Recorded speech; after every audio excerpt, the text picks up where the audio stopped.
India के सामने back foot पर खड़ी बीजेपी को आवश्यकता थी एक स्मृति ईरानी की। इस बजट सत्र से देश को क्या मिला वो अलग विषय है, लेकिन बीजेपी को एक स्मृति ईरानी प्राप्त हुई है। बांसुरी स्वराज सुषमा स्वराज जी की बेटी हैं, लेकिन वाणी से स्मृति ईरानी पार्ट 2 मालूम होती हैं। बिट्रेड शब्द और बिट्रेड अनपार्लियामेंट्री कैटेगरी में आता है, वो इसका इस्तेमाल नहीं कर सकते।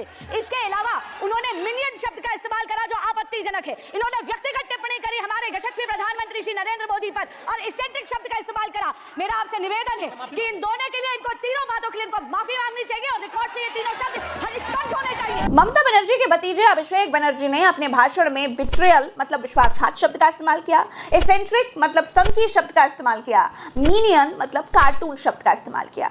बांसुरी जी बिट्रेयल, एसेंट्रिक जैसे शब्द भड़वा, कटुआ, मुल्ला, उग्रवादी, आतंकवादी जैसे शब्दों से तो मीठे ही लगते हैं।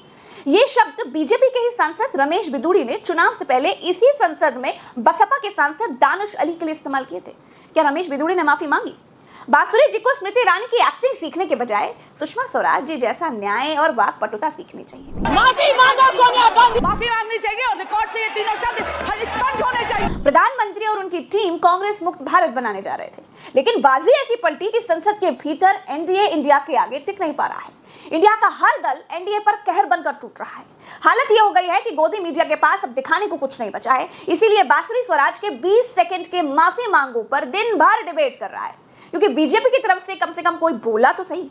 इंडिया के धांसू वक्ताओं के आगे बीजेपी ढेर हो चुकी है। समाजवादी पार्टी के धर्मेंद्र यादव बोलने के लिए खड़े हुए, एनडीए सांसद ने उनको टोका तो क्या हुआ जरा देखिए। डिस्टर्ब ना करिए सभापति महोदय, मेरा टाइम इसमें काउंट नहीं होगा। आप इधर, अरे यार बेईमानी से जीता है तो ज्यादा ना बोलो। मालूम है कितने बड़े तीरंदाज हो। इधर बेईमान हो, बेईमान हो, बेईमान हो, बेईमान हो, बेईमान हो। सिर्फ धर्मेंद्र यादव ही नहीं, पंजाब के सांसद चन्नी अपनी बात पर अड़ गए तो संसद को स्थगित करना पड़ा। चन्नी के बगल में खड़े होकर कुमारी शैजला जो तेवर के साथ बीजेपी को जवाब दे रही थी, वो दिखाता है कि जिसे मोदी भानुमति का कुनबा कह रहे थे, वो कुनबा एनडीए की गलत नीतियों के खिलाफ संसद में कहर बनकर टूट रहा है। इनमें और अंग्रेजों में कोई फर्क नहीं, सिर्फ कलर का फर्क है। बजट में बिहार और आंध्र प्रदेश को विशेष पैकेज मिल जाता है, बाकी राज्यों को नहीं मिलता है। यही महामानव का सबका साथ सबका विकास है। आंध्र और बिहार ही पूरा देश है। सच में भाई, इसी सिचुएशन के लिए कहा गया है कि अंधा बाटे रेवड़ी अपने अपने को दे। विशेष पैकेज सरकार को समर्थन देने की किश्त है, लेकिन देश की संसद में जब ऐसी संवैधानिक सौदेबाजी की जाती है तो बाकी राज्य भी सवाल उठाते हैं। राज्यसभा सांसद संजय सिंह ने भी उठाया। राज्यों से भेदभाव, क्या भेदभाव किया सर इन्होंने? 2,32,000 करोड़ रुपए, 2,32,000 करोड़ रुपए दिल्ली के लोगों ने सरकार के केंद्रीय खजाने में टैक्स के रूप में दिया, जीएसटी और इनकम टैक्स के रूप में। बदले में हमको कितना मिलता है? 0। कैराना से चुनकर आई सांसद इकरा हसन संसद में पहली बार बोलने के लिए खड़ी हुई और पहले ही भाषण में वैष्णो देवी के लिए ट्रेन की मांग कर दी।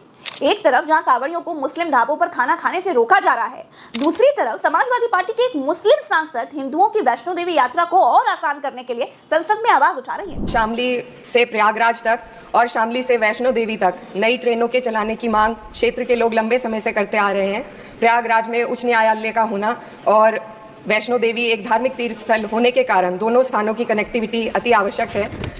अंत में दिल्ली शामली सहारनपुर रेल मार्ग पर स्थित जंधेड़ी फाटक व रामपुर फाटक के ऊपर रेलवे पुलों का निर्माण काफी लंबे समय। संसद के भीतर महाराष्ट्र की एक दलित सांसद प्रीनीति सुशील कुमार शिंदे ने ऐसा ओजस्वी भाषण दिया कि एनडीए खेमे में सन्नाटा छा गया। एक से बढ़कर एक वक्ता इंडिया की तरफ से संसद में सरकार को पानी पिला रहे थे। ऐसी ही सिचुएशन के लिए आला में कहा गया है कि बड़े लड़ैया इंडिया वाले जिनकी मार सही ना जाए, एक का मारे दुई मर जाए, तीसर खौफ खाए मर जाए, मरे के नीचे जिंदा लुगो ऊपर लोथ लियो लटकाए।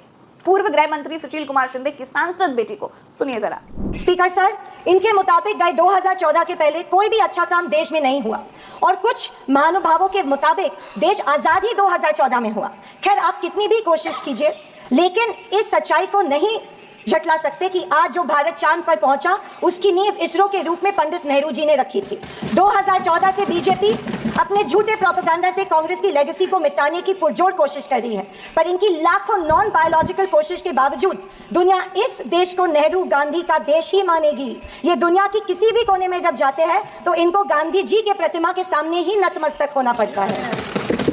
ऐसी सरकार और ऐसे वित्त मंत्री से हम क्या उम्मीद करें जो प्याज के बढ़ते दाम के सवाल पर कहती है कि दाम बढ़ते हो तो बढ़ने दो, मैं प्याज नहीं खाती। स्कूल कॉलेज के फीस बढ़ते हैं तो बढ़ने दो, हम शिक्षा नहीं भक्त बढ़ाते हैं। पर फिर भी जनता की प्रतिनिधि होने के नाते मेरा दायित्व है कि मैं लोगों के प्रश्न इस सदन में समक्ष पेश करूं। ये तो बिल्कुल साफ दिख रहा है कि बिहार और आंध्र प्रदेश को सत्ता बचाए रखने की कीमत बजट से अदा की गई है। ये विशेष पैकेज समर्थन की पहली किश्त है। बैसाखियों वाली सरकार की किश्तबाजी का खामियाजा देश उठा रहा है, वरना बजट में अगर बिहार का अलग से जिक्र हुआ, आंध्र प्रदेश का अलग से जिक्र हुआ, तो बाकी राज्यों का भी जिक्र होना चाहिए था। बिहार को विशेष राज्य का दर्जा न देकर पैकेज दिया गया।